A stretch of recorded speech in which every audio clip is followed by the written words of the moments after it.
బీఆర్ఎస్లో కేసీఆర్ కేటీఆర్ బడేమయ్య చోటేమయ్యలాగా మారారంటూ బీజేపీ నాయకులు మాజీ ఎంపీ బూర నరసింహగౌడ్ విమర్శించారు. నిజామాబాద్ జిల్లా బీజేపీ కార్యాలయంలో ఎంపీ అరవింద్తో కలిసి ఆయన మీడియాతో మాట్లాడారు.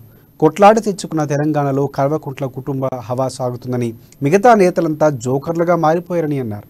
రాష్ట్రంలో బీఆర్ఎస్ నేతలు అవినీతి అనకొండలుగా తయారయ్యారని, గులాబీ పాలనలో ఇసుక రైస్ మాఫియా రాజ్యమేలుతుందని మండిపడ్డారు.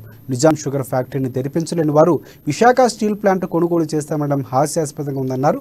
కేవలం రాజకీయ లబ్ధి కోసమే బీఆర్ఎస్ జిమ్మిక్కులు చేస్తుందని మండిపడ్డారు.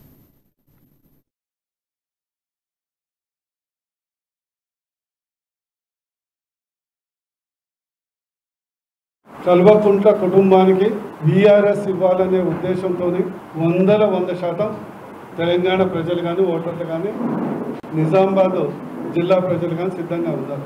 2018 ఎలక్షన్లో పోస్ట్ పెయిడ్ అంటే ఎన్నికైన తర్వాత కేసీఆర్ గారు కొనుక్కున్నారు. ఇప్పుడు ప్రీపెయిడ్ నడుస్తుంది.